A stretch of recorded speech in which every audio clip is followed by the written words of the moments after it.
Glycogen होता है reserve food. Glucose जब बॉडी में बनता है ह्यूमन बॉडी में, तो ग्लूकोज कन्वर्ट कर दिया जाता है ग्लाइकोजन में। फॉर एग्जांपल जैसे मान लीजिए हमने खाना खाया और 2, 3 या 4 घंटे बाद हमको फिर से भूख लगने लगी। क्यों? क्योंकि हमने कुछ ना कुछ फिजिकल एक्टिविटी करी या मेंटल एक्टिविटी करी, तो हमारी एनर्जी जो है वो उसमें कंज्यूम हो गई, हमको भूख लगने लगी। अब due to any XYZ reason हम उस टाइम खाना नहीं खा पाए, हमें भूख लगती रही और हम भूख को बर्दाश्त करते रहे लगभग 1 घंटे तक। लेकिन उसके बाद हम ये ऑब्जर्व करते हैं 1 घंटे के बाद फिर हमको उतनी ज़्यादा तेज़ भूख नहीं लगती, फिर हमको बल्कि भूख लगनी बंद हो जाती है और फिर लगभग और 1, 2 या 3 घंटे के बाद भूख लगती है। तो ऐसा होता क्यों है? क्योंकि ग्लूकोज जो है वो ग्लाइकोजन में कन्वर्ट हो जाता है। ग्लाइकोजन क्या होता है? रिजर्व फूड होता है बॉडी का। उसी तरीके से क्या एक तरीके से फैट्स हुआ नहीं, फैट्स तो अलग चीज़ हो गई। मतलब ग्लूकोज जो है, ग्लूकोज जब बनता है ना बॉडी में, जब भी हम कुछ खाना खाते हैं तो ग्लूकोज बनता है तो वो ग्लाइकोजन में कन्वर्ट हो जाता है। ग्लाइकोजन को बोलते हैं रिजर्व फूड। रिजर्व फूड वही है कि जब हमको भूख लग रही है तो ऐसा ना होने पाए कि इंस्टेंटली अगर हमको खाना नहीं मिल पाया तो पता चला हम चक्कर खा के बेहोश ही हो गए, ये हमारी बॉडी में कुछ बचा ही नहीं। तो वो ग्लाइकोजन एक रिजर्व फूड होता है बॉडी के अंदर। वो ग्लाइकोजन तभी यूटिलाइज होता है जब आपको भूख लगने पर खाना नहीं मिलता, ठीक है? तो फिर वो ग्लाइकोजन यूटिलाइज होता है और फिर 1, 2 या 3 घंटे बाद जब फिर से भूख लगने लगती है तब चक्कर आकर आदमी बेहोश हो ही जाता है ना? तो वो उसका रीज़न ये है कि तब बॉडी का ग्लाइकोजन भी पूरी तरह से यूज़ हो जाता है। तो वही काम यहाँ पर है कि ग्लूकोज है, तो ग्लूकोज तो सबसे पहले बनेगा सनलाइट और CO2 और CO2 और H2O की हेल्प से ग्लूकोज बनेगा। ग्लूकोज सबसे पहले एक रिजर्व फूड प्रिपेयर कर लेता है प्लांट्स के अंदर। रिजर्व फूड जो है उसको स्टार्च बोल देते हैं। तो स्टार्च जो है वो प्लांट्स के अंदर स्टोर रहता है। वो कब यूज़ होगा? जैसे मान लीजिए रोज़ प्लांट्स को पानी देने की ज़रूरत है, मान लो किसी दिन हम पानी देना भूल गए, तो ऐसा ना हो कि उसी दिन प्लांट्स जो है वो ख़त्म हो जाए। तो उस टाइम जो है वो जो स्टार्च जो रिजर्व फूड है प्लांट का, वो फूड यूज़ हो जाता है प्लांट्स के सर्वाइवल के लिए। अच्छा, तो इसी तरीके से ये स्टार्च हो गया। फिर हमने ये कहा कि ये जो ग्लूकोज है जो यहाँ पर प्रिपेयर हुआ एक लीफ के अंदर, तो वो धीरे धीरे स्टेम में गया, स्टेम में फूड गोज़ अप, तो इस तरह से फूड ऊपर की तरफ जाता है और फिर फूड इस तरह से नीचे की तरफ जाता है। तो फूड जो है इस तरीके से प्रोड्यूस होता है किसके अंदर? एक प्लांट के अंदर, और इस तरीके से डिस्ट्रीब्यूट होना शुरू होता है, ठीक है? फूड आप जैसे फूड ऊपर जाता है तो वो फ्लोएम की हेल्प से आता है और नीचे जाइलम। बिल्कुल। तो सर अगर ग्लूकोज किसी दिन मान लीजिए कि कंपैरेटिवली कम बना, हाँ। तो स्टार्च तब भी प्रिपेयर होगा? स्टार्च जो है ना वो डिपेंड करता है कि पहले वाला स्टार्च यूज़ हो चुका है या नहीं हो चुका। अगर नहीं हो चुका है तो स्टार्च बनेगा ही नहीं। जैसे फॉर एग्जांपल के हमने ये ऑब्ज़र्व करा कि हमें हमारा कोई एक प्लांट है, हमने ये ऑब्ज़र्व करा कि इस प्लांट को हर 8 घंटे के बाद पानी की ज़रूरत पड़ती है। तो हम हर 8 घंटे बाद पानी दे रहे हैं, तो उसका स्टार्च जो है वो रिजर्व रहेगा, उसका स्टार्च यूज़ होगा ही नहीं कभी भी, ठीक है? और अगर मान लीजिए ऐसा है कि स्टार्च उसका यूज़ हो चुका है, आधा स्टार्च यूज़ हो चुका है, तभी हमने पानी दे दिया, तो वो स्टार्च जो है आधा जो यूज़ हो चुका है वो तो हो गया यूज़, लेकिन जो आधा बचा हुआ है वो वहीं का वहीं स्टोर रहेगा। और इसी दिन ग्लूकोज पूरा नहीं बना, बहुत कम बना है ग्लूकोज। मतलब अगर ग्लूकोज नेसेसरी है कि स्टार्च बनाया नहीं बनाएगा, ऐसे कोई कंडीशन हाँ, नहीं है? पहले वो बनाएगा स्टार्च, थोड़ा सा बनाए या ज़्यादा सा बनाए वो डिपेंड करता है कि ग्लूकोज कितना बन रहा है, लेकिन उसको एक अमाउंट जो है वो बचा कर रखना है रिजर्व के तौर पर, ठीक है? सर जैसे कोई फ्रूट वाला प्लांट है तो जो फ्रूट होता है वो मेन सोर्स होता है शायद स्टार्च का, मतलब उसमें ज़्यादातर स्टार्च उसी में रहता है फ्रूट में। हाँ। तो अगर हम प्लांट को फ्रूट वाला जो प्लांट है उसको हम पानी ना दे उतना, तो उसमें फ्रूट नहीं बनेगा क्योंकि फिर वो उस स्टार्च को यूज़ करेगा। देखिए ऐसा होता है कि इसकी जो क्वांटिटी है ना वो प्लांट टू प्लांट वेरी करती है कि किस प्लांट में कितने की ज़रूरत है, कितने स्टार्च की ज़रूरत है, उतना ही बनता है। फॉर एग्जांपल एक कैक्टस का प्लांट होता है, कैक्टस के प्लांट के ऊपर एक वैक्स जैसी ऐसी लेयरिंग होती है, एक ऐसी कवरिंग होती है कि उसमें ट्रांसपिरेशन होता ही नहीं है। मतलब उसमें उसकी जो लीव्स हैं, जो कांटे वाली जो भी उनकी टेढ़ी मेढ़ी जैसी भी लीव्स हैं, तो उसमें से वाटर का लॉस होता ही नहीं है। तो जब वाटर का लॉस होता ही नहीं है तो उसको उतने ज़्यादा वाटर की ज़रूरत भी नहीं पड़ती है। तो उसका काम जो है वो सफिशिएंटली CO2 और सनलाइट एनर्जी से ही उसका काम चलेगा, ठीक है? तो ये प्लांट टू प्लांट वेरी करता है। जैसे फ्रूट्स वाले प्लांट्स हैं तो उसमें ग्लूकोज ज़्यादा बनता होगा, उसमें ज़्यादा की ज़रूरत पड़ती होगी, तो ये वेरी करता है, ठीक है? ये एक स्टैंडर्ड रिएक्शन दिखाती है फोटोसिंथेसिस का कि लगभग इस तरीके का रिएक्शन होता है। उसके बाद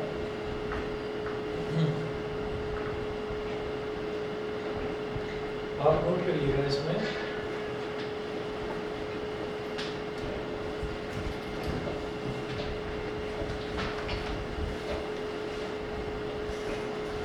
photosynthesis takes place in the following 3 steps.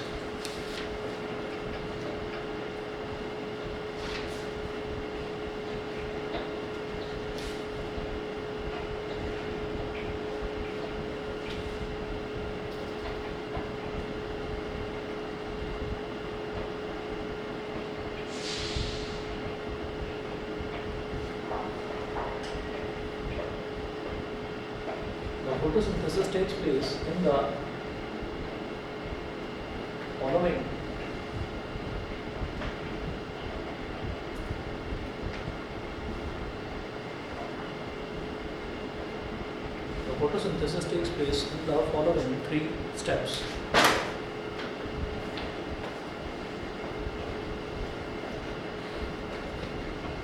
First step, absorption of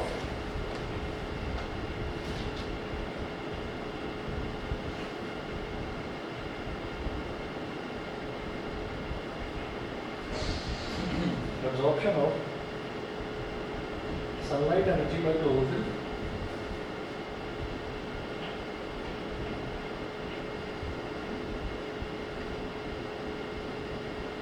Absorption of sunlight energy by chlorophyll.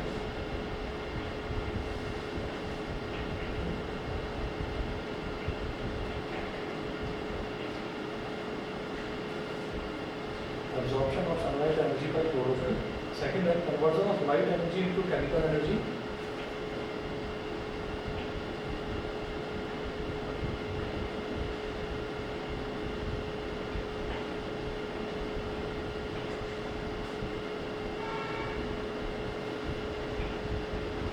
Conversion of light energy into chemical energy.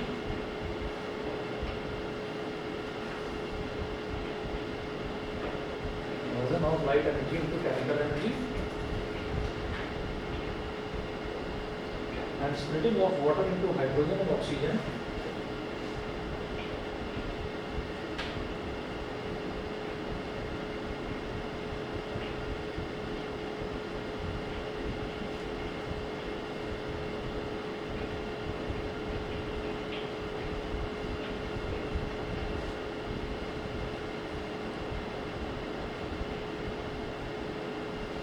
And splitting of water into hydrogen and oxygen by light energy.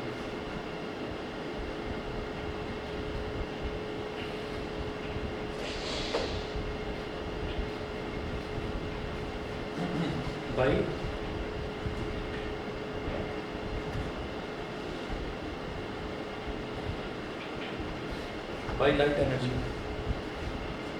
Sir हमारी book में लिखा था कि जैसे जो light energy होती है जब प्लांट अब्जॉर्ब करता है तो वो उसे केमिकल एनर्जी में चेंज कर देता है। केमिकल एनर्जी में चेंज कर देता है लाइट एनर्जी को अब्जॉर्ब करके। हाँ, वो ये चीज़ बताई गई है कि लाइट एनर्जी को जब एब्जॉर्ब करा गया है ना, तो लाइट एनर्जी को एब्जॉर्ब करने के बाद में फिर एक तो ग्लूकोज रिलीज करता है और एक ऑक्सीजन रिलीज करता है। तो ये केमिकल एनर्जी ही बोला गया है इसको। क्यों? क्योंकि दो नए केमिकल बन रहे हैं, इस वजह से बोला उन्होंने उसमें। डाउट लोग कहते हैं सर धूप में सब पेड़ों को पानी नहीं देना चाहिए। अच्छा, ये मुझे समझ में नहीं आता, पता नहीं क्यों कहते थे ऐसा। मैंने पुराने लोगों को कहते हुए सुना है। और रात का तो समझ में आता है कि रात के टाइम पर लाइट नहीं होती, और लाइट नहीं होती तो उस टाइम पौधों में पानी मत दो, क्योंकि वो जो पानी है वो पानी प्रॉपर्ली डाइजेस्ट नहीं हो पाएगा। क्यों नहीं हो पाएगा डाइजेस्ट? क्योंकि ना तो उसको ढंग से होगा, सनलाइट नहीं मिलेगी उसको, सनलाइट नहीं मिलेगी तो वो पानी जो है ढंग से यूटिलाइज हो नहीं पाएगा। तो इस वजह से बोलते थे। लेकिन धूप के टाइम पर क्यों नहीं देना चाहिए? मुझे तो लगता है धूप के टाइम पर देना चाहिए। पता नहीं, इसका कोई प्रूफ तो है नहीं, लेकिन कुछ ना कुछ होता होगा। पुराने लोग बोलते थे। तो ये होता है ना सर कि ऑक्सीजन का एनवायरनमेंट में कार्बन डाइऑक्साइड का प्लांट के अंदर दोनों का इक्विलिब्रियम हो जाता है। ये कोई पक्का रीज़न थोड़ी है। सर मैं क्या है चलिए गूगल करके देखना, मुझे तो समझ में नहीं आता ऐसा क्यों। बल्कि मैं तो कभी भी दे देता हूँ पानी, रात को छोड़ कर, सुबह दोपहर में कभी भी। वैसे तो यहाँ पर धूप आती ही है। चलिए जी, थर्ड देखिएगा, reduction of carbon dioxide by hydrogen.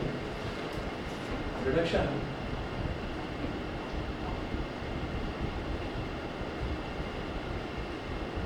Of carbon dioxide, reduction of carbon dioxide by hydrogen to form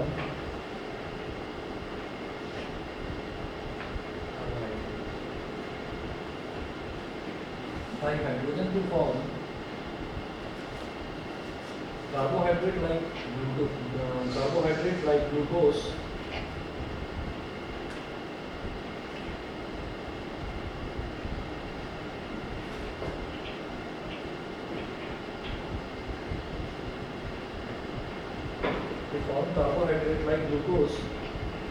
by utilizing the chemical energy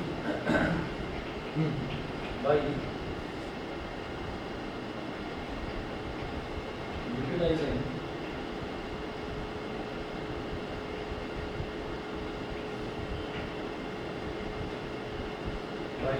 the chemical energy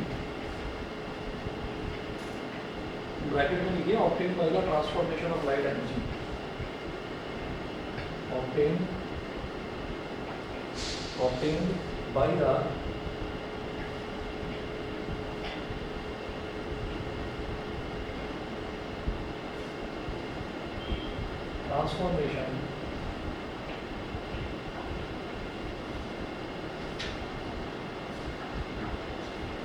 the transformation of light energy। ये तो 3 steps हैं। Absorption of sunlight energy by chlorophyll he sunlight energy को absorb करता है पहला। दूसरा step है conversion of light energy into chemical energy. Light energy को केमिकल एनर्जी में कन्वर्ट कर दिया जाता है। किस तरह से? Splitting of water into hydrogen and oxygen by light energy. तो लाइट एनर्जी से हाइड्रोजन जो ये है आपका वाटर का हाइड्रोजन और ऑक्सीजन दोनों को अलग अलग स्प्लिट कर दिया जाता है। ऑक्सीजन तो वो एटमॉस्फेयर में छोड़ देते हैं, ठीक है। और जो हाइड्रोजन है, हाइड्रोजन किस काम आता है? हाइड्रोजन इस कार्बन डाइऑक्साइड में ऐड हो जाता है और ऐड होकर क्या बना देता है? C6H12O6 glucose. अगर किसी भी एलिमेंट में, किसी भी कंपाउंड में अगर हाइड्रोजन का एडिशन होता है तो उसको हम रिडक्शन बोलते हैं। Addition of hydrogen is called reduction, addition of oxygen is called oxidation. तो इसीलिए ये शब्द रिडक्शन लिखा गया है। Reduction of carbon dioxide by hydrogen to form carbohydrate like glucose by utilizing the chemical energy obtained by the transformation of light energy। तो light energy की help से क्या हुआ कि हाइड्रोजन और ऑक्सीजन ये दोनों स्प्लिट हो गए, ठीक है। हाइड्रोजन और ऑक्सीजन दोनों स्प्लिट हो गए। हाइड्रोजन और ऑक्सीजन ये कहाँ से स्प्लिट हुए? वाटर से। तो वाटर का हाइड्रोजन और ऑक्सीजन में टूट जाना, इसको भी हम ये कहेंगे कि पहले एक कंपाउंड था और कंपाउंड से हाइड्रोजन और ऑक्सीजन यानी कि 2 अलग अलग एलिमेंट्स में स्प्लिटिंग हो गई। तो ये भी क्यों हुआ?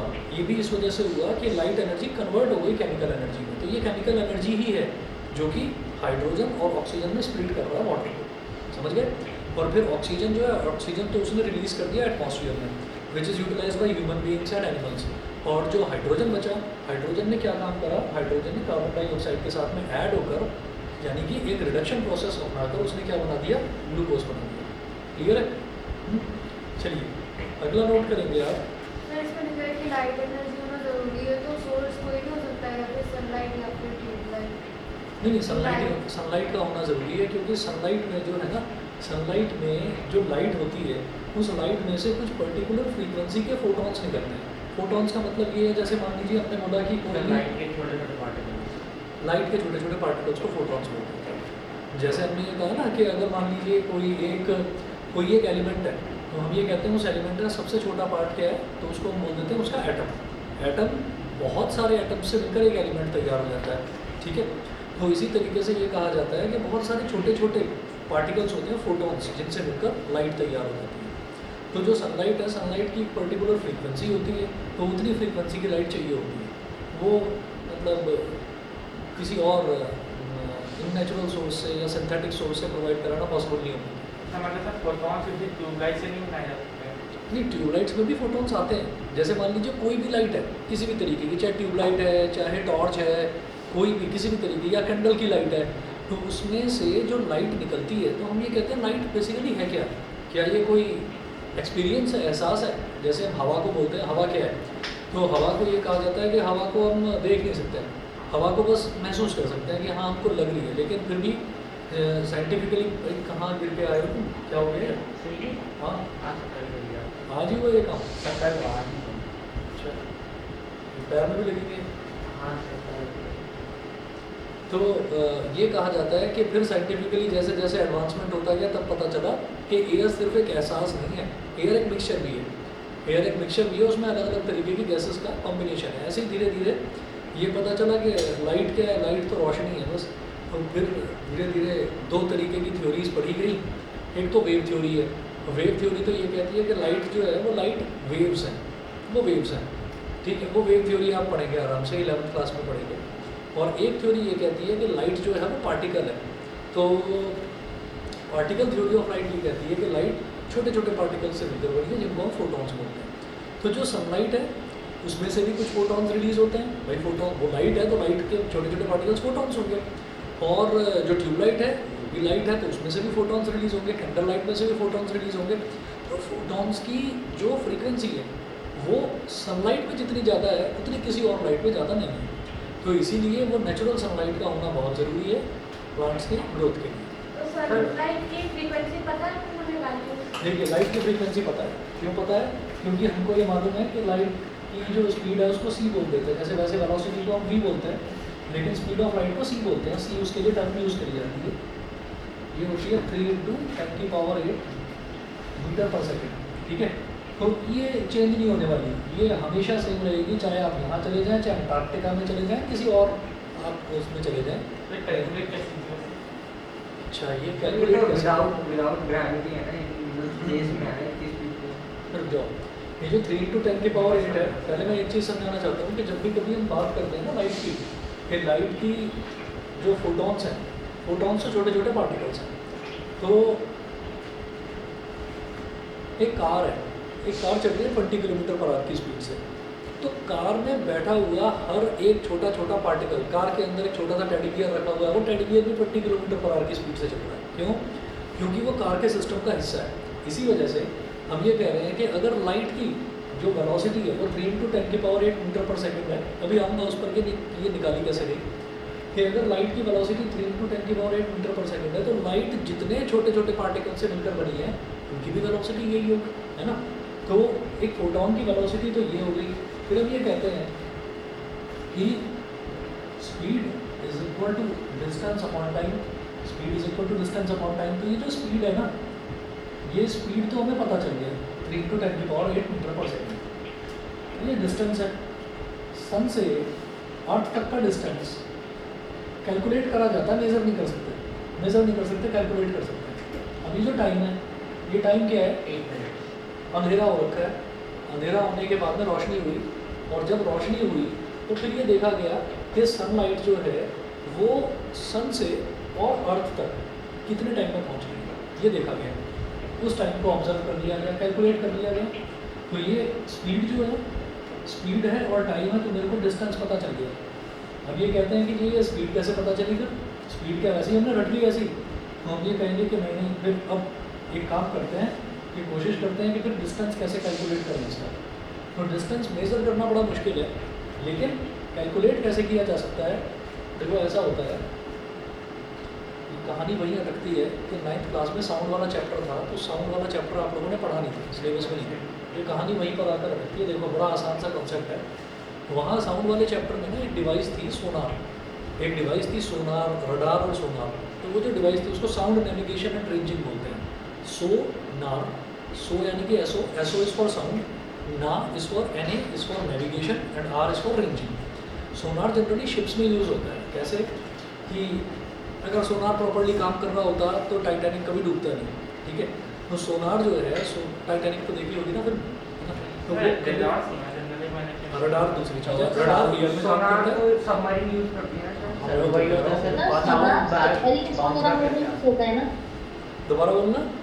सर, जो सुनार होता है सबमरीन में भी यूज होता है। हाँ जी, हाँ जी। साउंड तो सर वही इंस्ट्रूमेंट है ना, साउंड बाउंस बैक करके और फिर डिस्टेंस कैलकुलेट करते हैं। बस सीधी बात ये है। देखिए ऐसा होता है कि अगर साउंड की वेव्स छोड़ दी जाती है, सोनार लगातार साउंड की वेव्स छोड़ता हुआ चलता है। शिप चल रहा है और सोनार लगातार साउंड की वेव्स छोड़ रहा है। सोनार कहाँ पर लगा हुआ है? शिप के बॉटम में लगा हुआ है। तो वो लगातार साउंड वेव छोड़ता हुआ जा रहा है। वो साउंड वेव छोड़ता हुआ जा रहा है, तो साउंड वेव जाती है और टकरा के वापस आती है। तो वो टाइम तो कैलकुलेट करा जा सकता है। मुझे नहीं पता कि ये दीवार कितनी दूर है, मुझे नहीं पता ये दीवार कितनी दूर है, लेकिन मैं क्या कर रहा हूँ, मैं एक बॉल ले रहा हूँ, मैं बॉल को बार बार फेंक रहा हूँ।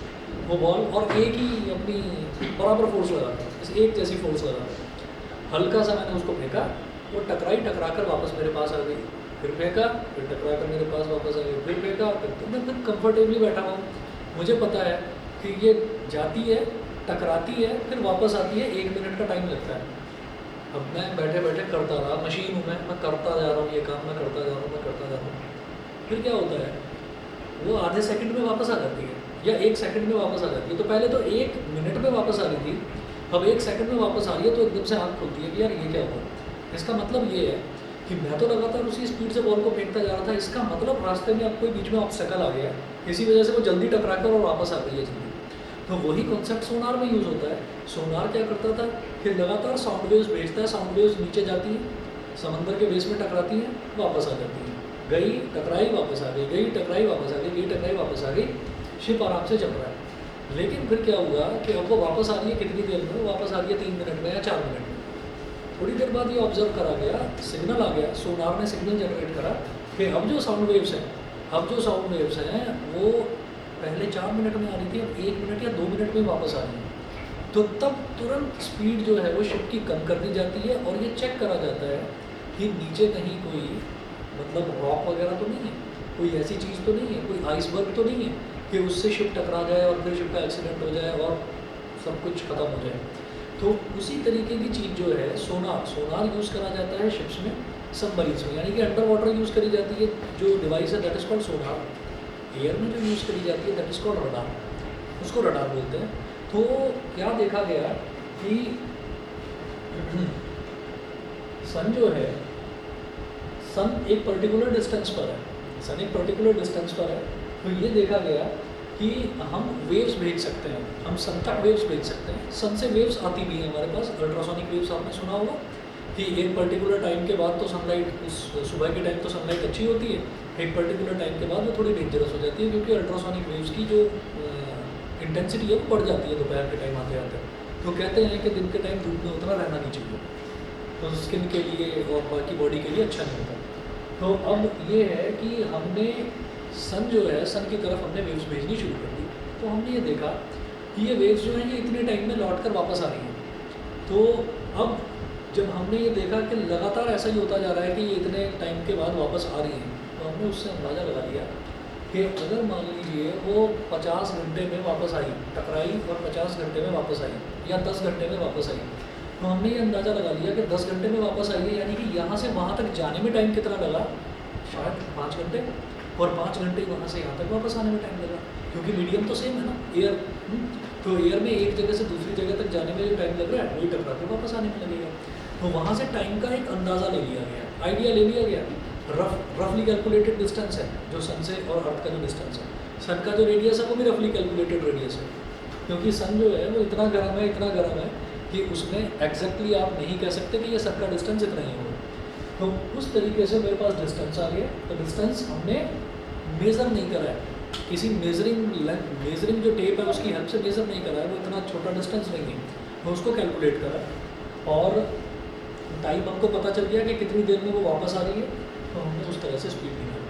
तो वो जो स्पीड है वो 3 × 10⁸ मीटर पर सेकेंड है। तो ये स्पीड ऑफ लाइट है, स्पीड ऑफ लाइट, और एयर में स्पीड ऑफ लाइट 3 × 10⁸ मीटर पर सेकेंड ये स्टैंडर्ड वैल्यू होती है। यहाँ से हम फ्रीक्वेंसी भी निकाल सकते हैं। कैसे? सीधी सी बात है, जो टाइम पीरियड है ना, इस टाइम पीरियड का रेसिप्रोकल मतलब सिर्फ 1/t यही फ्रीक्वेंसी होता है, तो हम फ्रीक्वेंसी भी निकाल सकते हैं। तो फ्रीक्वेंसी जो है वो सनलाइट की सबसे ज़्यादा होती है, सनलाइट की फ्रीक्वेंसी सबसे ज़्यादा, तो सनलाइट जो फोटॉन्स प्रोड्यूस कर रही है उन फोटॉन्स की फ्रीक्वेंसी सबसे ज़्यादा, ठीक है। इस वजह से जो इफेक्ट फोटोसिंथेसिस का सनलाइट प्रोवाइड कर सकती है वो कोई और चीज़ प्रोवाइड नहीं कर तो सकती। सर अगर उतने फोटोन जितना सर फ्रीक्वेंसी बना दी तो सर वो फिर कितना हो जाएगा? अगर फ्रीक्वेंसी बढ़ा दी, हाँ सर जितनी बना दे। अच्छा फ्रीक्वेंसी किसकी बढ़ा दी, किसी मतलब आर्टिफिशियल लाइट, जैसे ट्यूबलाइट है, तो कितनी भी आप बढ़ा दीजिए सनलाइट तक तो नहीं पहुंच सकते, उतनी फ्रीक्वेंसी तो हम नहीं कर सकते, ठीक है। चलिए जी, क्लियर है। सर चलिए सनलाइट को सर एक एनर्जी का फॉर्म मानता है सर। एनर्जी का तो अल्टीमेट सोर्स ये ऑफ एनर्जी है। सर ये भी पता सर कि एनर्जी एक टाइम पे खत्म होती है सर। नहीं खत्म कभी नहीं होती, सर यूनिवर्सल लॉ है ये, तो energy can not be created not destroyed, एक फॉर्म से दूसरे फॉर्म में ट्रांसफॉर्म करी जा सकती है। अगर खत्म हो गई एनर्जी तो बहुत जल्दी अर्थ खत्म हो जाएगी, ठीक है। चलिए जी, ये बता रहा हूँ। तो फिर स्पीड ऑफ लाइट सर वैसे कुछ मैक्सिमम डिस्टेंस है जहाँ पे जाके रुक जाए। यार ये तो उतना तो मतलब सर इतना डिस्टेंस कवर करना चाहिए सर कि आगे जा ही ना पाए एनर्जी, सर सी अच्छा सी जो है स्पीड ऑफ लाइट ना, स्पीड ऑफ लाइट तो डिपेंड करता है ना कि अगर कोई ऑब्स्टेकल आ गया बीच में तो रुक जाएगी वो, लाइट तो वहीं रुक जाएगी ना। लाइट को तो एक ट्रांसपेरेंट मीडियम चाहिए, ट्रांसपेरेंट मीडियम मिल गया तो वो आर पार निकल जाएगी, और अगर नहीं मिल पाया तो वो वहीं रुक जाएगी, है ना।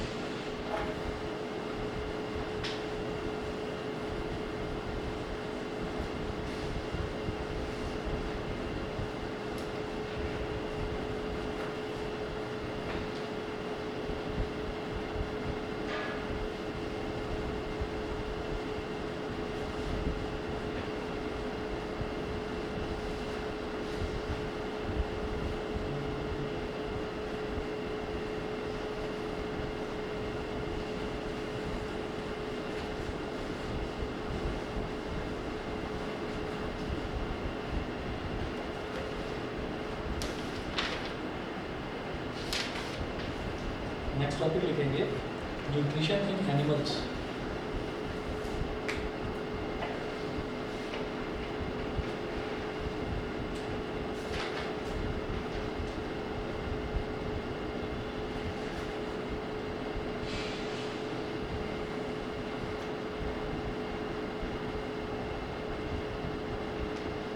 Nutrition in animals,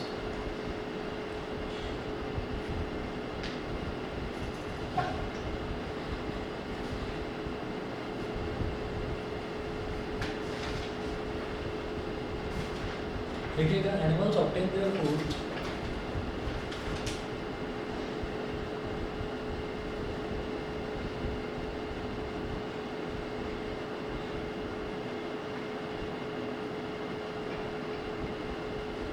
animals obtain their food from plants or other animals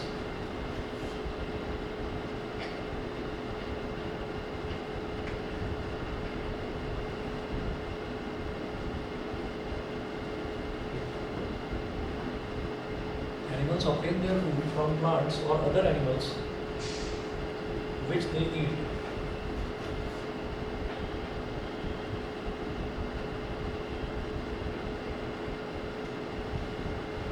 Animals obtain their food from plants or other animals which they eat.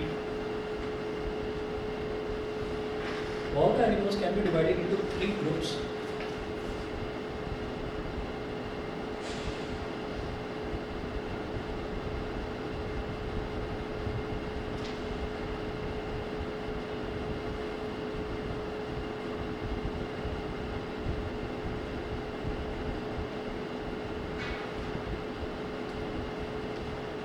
All the animals can be divided into 3 groups on the basis of their eating habits.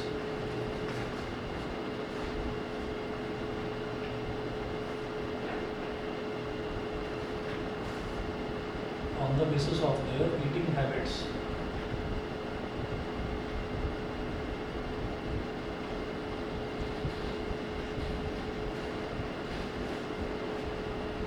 First of these are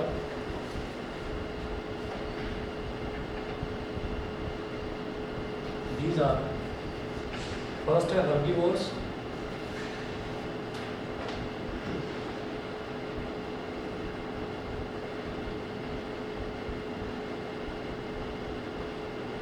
second है carnivores and omnivores.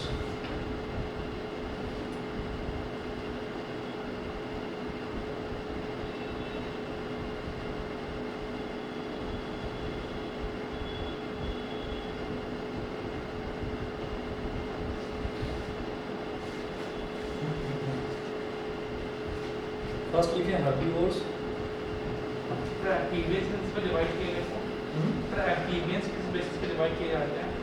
Amphibians का मैं बात करूंगा अभी। Amphibians जो है हाँ amphibians का चैप्टर है सर, ये क्लास में पढ़ा दिया सर वो तो हैबिटेट देखिए सराउंडिंग एम्फीबियंस का जो क्लासिफिकेशन जो आप कह रहे हैं ना कि एम्फीबियंस को किस कैटेगरी में रखा जाता है, एम्फीबियंस जो है एम्फीबियंस का जो क्लासिफिकेशन है वो बेसिकली उनके रेस्पिरेशन के बेसिस पर करा जाता है, वो ईटिंग हैबिट्स के बेस पर नहीं करा जाता, ठीक है ना। तो हम जैसे यहाँ पर बात कर रहे हैं तो यहाँ पर तो हम ये देख लेंगे कि भाई जितने भी एम्फीबियंस हैं अगर वो मतलब एनिमल ईटर्स हैं या इंसेक्ट ईटर्स भी हैं तो उनको कार्निवोरस की कैटेगरी में डाल देंगे, ठीक है। और अगर वो प्लांट ईटर्स हैं तो हम उसको उसकी हर्बीवोरस की कैटेगरी में डाल और देंगे। सर स्नेक को सर फिर एम्फीबियंस में डालेंगे नहीं डालेंगे? वो तो आपका ना दो तरीके की कैटेगरी में आता है। स्नेक जो है वो रेप्टाइल होता है, तो स्नेक जो है स्नेक को एम्फीबियंस की कैटेगरी में डाला जा सकता है, वो भी पर्टिकुलरली वो वाले स्नेक्स जो कि पानी में भी रह सकते हैं। सारे स्नेक्स ऐसे नहीं होते जो पानी में रह सकते हैं, ठीक है। So, that's the हाँ one. अभी फर्स्ट लिखेंगे हर्बीवोरस।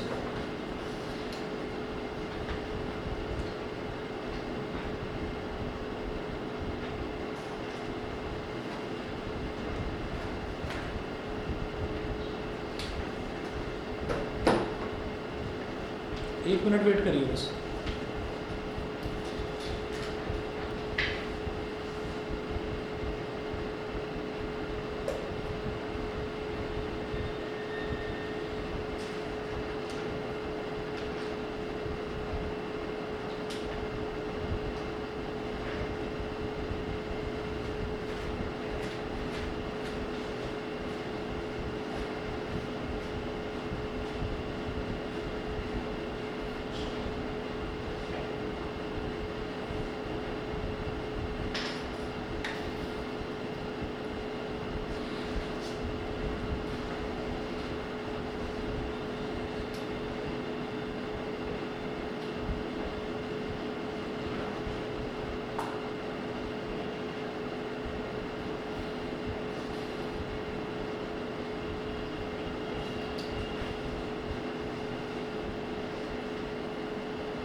हर्बीवोर्स में लिखिएगा दो animals which eat only plants are called herbivores.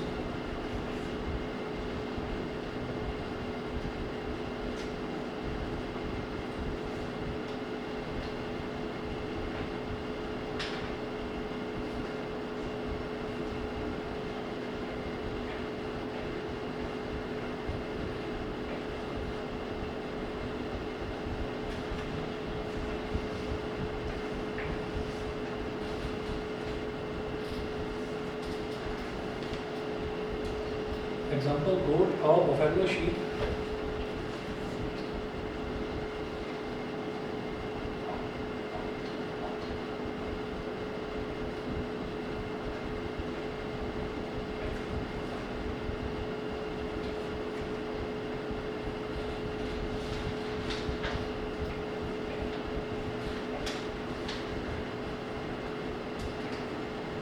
Sheep, horse, deer,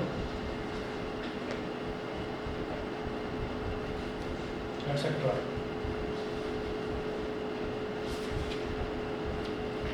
second लिखें carnivores.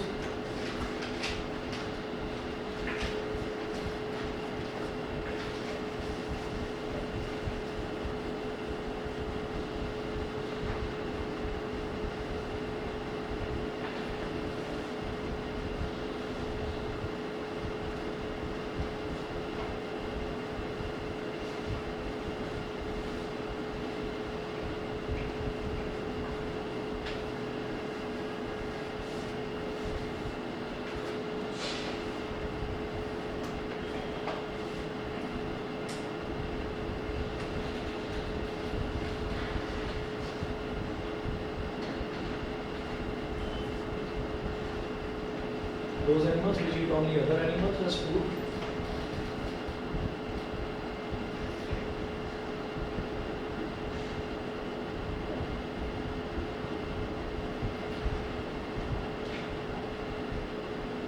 animals which eat only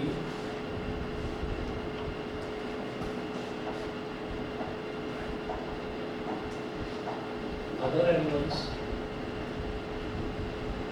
as food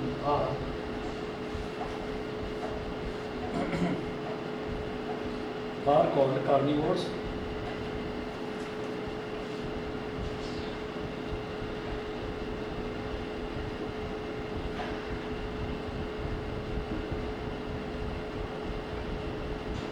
Example: lion, tiger, frog, vulture.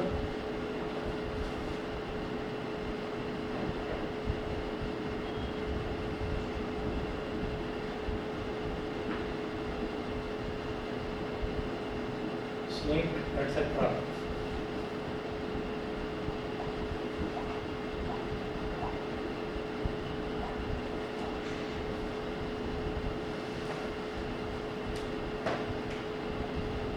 Omnivores, those animals which eat both plants and animals.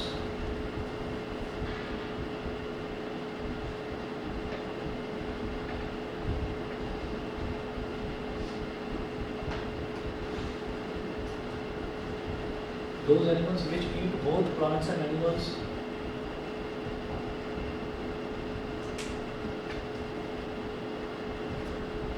Both plants and animals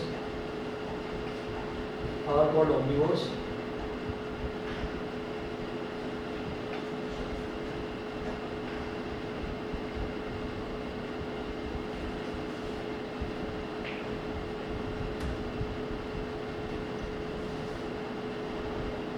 Example: human beings, dog, crow, sparrow.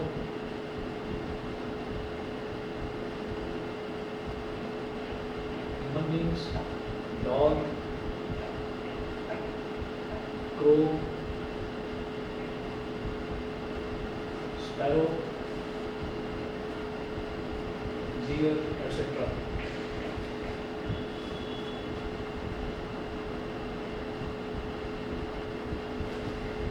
etc.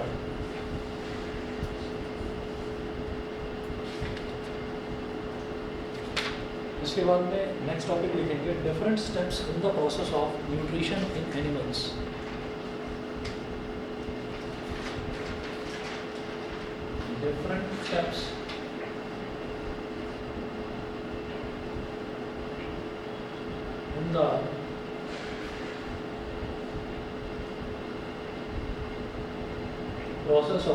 Different steps in the process of nutrition in animals.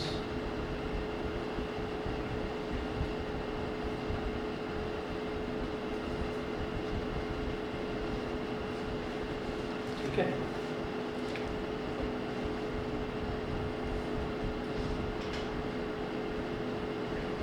First लिखेंगे ingestion. Ingestion.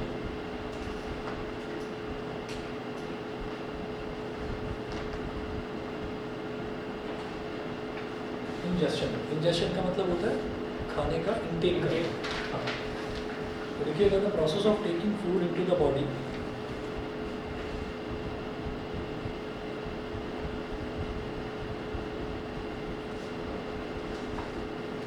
The process of taking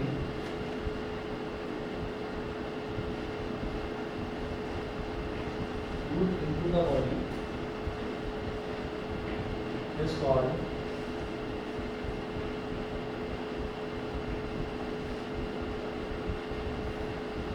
the process of taking food into the body is called ingestion. Second,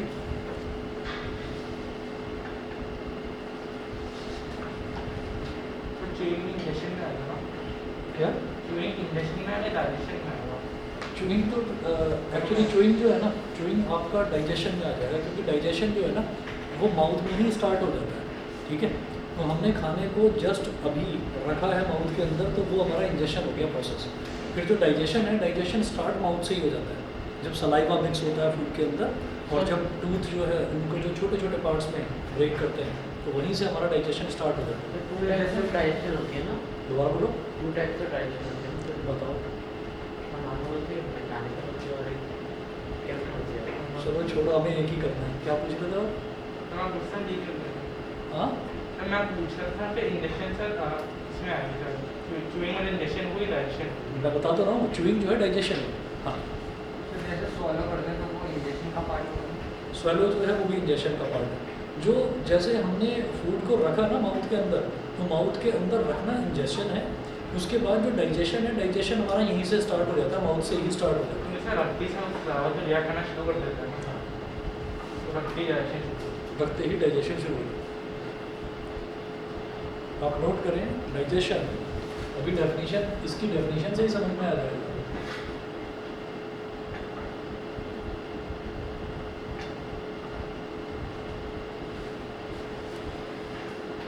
The process in which the food containing large insoluble molecules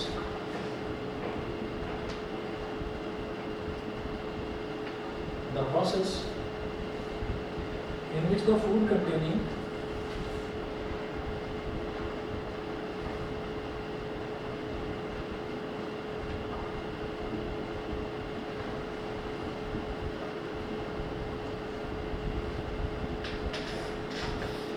large, insoluble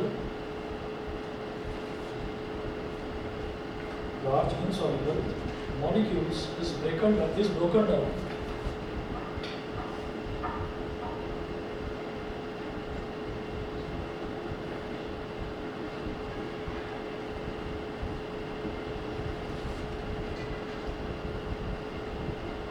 broken down into small water soluble molecules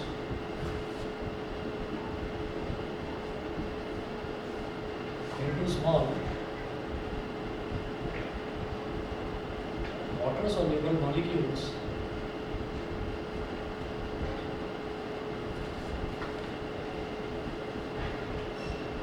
which can be absorbed by the body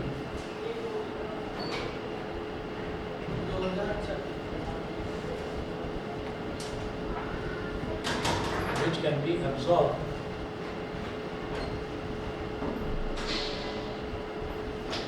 by the body is called digestion.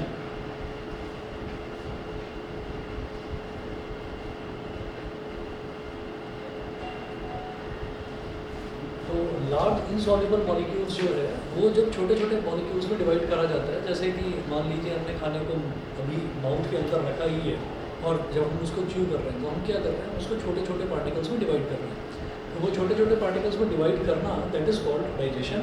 और वो digestion जो है वो digestion further भी होता है, stomach में भी होता है और माउथ से स्टार्ट हो जाता है।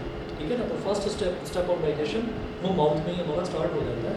और process of taking food into the body, कि बॉडी के अंदर हमने फूड को, अभी माउथ के अंदर हमने फूड को रखा है, दैट इज़ कॉल्ड इंजेक्शन। तो इंजेक्शन में और कुछ नहीं, इंजेक्शन में सिर्फ इंटेक है। ठीक है, अभी इतना करिए, बाकी इसके बाद डाइजेशन, एसिमिलेशन, एक्सक्रीशन वो अगली क्लास में करता हूँ।